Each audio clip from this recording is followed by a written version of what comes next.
pale and gleaming. Richard seemed to remember receiving the license at a grated window downstairs with a brass plate, but an arrow on cardboard directed him upward. His knees trembled and his stomach churned at the enormity of what he was doing. He turned a corner. A grandmotherly woman reigned within a spacious, idle territory of green-topped desks and great ledgers in steel racks. "Could I get a copy of a marriage license?" he asked her. "Year?" "Beg pardon?" "What is the year of the marriage license, sir?" 1954.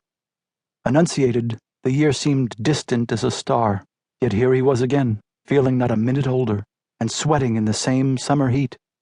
Nevertheless, the lady, having taken down the names and the date, had to leave him and go to another chamber of the archives. So far away, in truth, was the event he wished to undo. She returned with a limp he hadn't noticed before.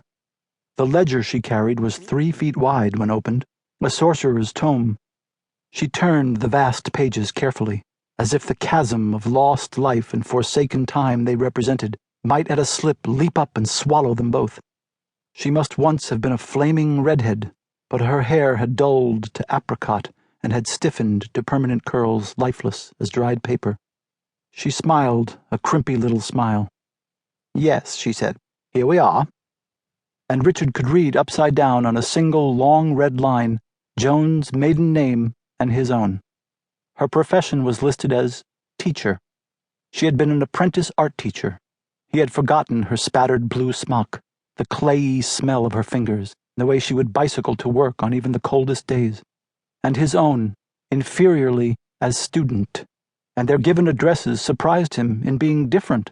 The foyer on Avon Street, the entryway in Lowell House, forgotten doors opening on the corridor of shared addresses that stretched from then to now. Their signatures, he could not bear to study their signatures even upside down. At a glance, Joan's seemed firmer and bluer. "You want 1 or more copies?" 1 should be enough. As fussily as if she had not done this thousands of times before, the former redhead, smoothing the paper and repeatedly dipping her antique pen, copied the information onto a standard form. What else survived of that wedding day? There were a few slides, Richard remembered. A cousin of Joan's had posed the main members of the wedding on the sidewalk outside the church, all gathered round a parking meter. The meter, a slim, silvery representative of the municipality, occupies the place of honor in the grouping, with his narrow head and scarlet tongue. Like the meter, the groom is very thin. He blinked simultaneously with the shutter, so the suggestion of a death mask hovers about his face. The dimpled bride's pose, tense and graceful both, has something dancer-like about it, the feet pointed outward on the hot bricks. She might be about to pick up the organdy skirts of her bridal gown and vault herself into a tourgetée. The 4 parents, not yet transmogrified into grandparents, seem dim in the slide, half lost in the fog of light, benevolent and lumpy like the stones of the building in which Richard was shelling out the $3 fee for his copy, his anti-license. Another image was captured by Richard's college roommate, who drove them to their honeymoon cottage in a seaside town an hour south of Cambridge.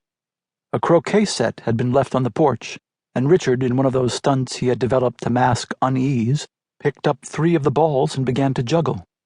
The roommate, perhaps also uneasy, snapped the moment up. The red ball hangs there forever, blurred, in the amber slant of the dying light, while the yellow and green glint in Richard's hands, and his face concentrates upward in a slack-jawed ecstasy. "I have another problem," he told the grandmotherly clerk as she shut the vast ledger and prepared to shoulder it. "What would that be?" she asked. "I have an affidavit that should be notarized." "That wouldn't be my department, sir. First floor to the left when you get off the elevator, to the right if you use the stairs. The stairs are quicker, if you ask me." He followed her directions and found a young black woman at a steel desk, bristling with gold-framed images of fidelity and solidarity and stability, of children and parents, of a somber brown boy in a brown military uniform, of a family laughing by a lakeside. There was even a photograph of a house, an ordinary little ranch house somewhere with a green lawn. She read Richard's affidavit without comment. He suppressed his urge to beg her pardon. She asked to see his driver's license and compared its face with his.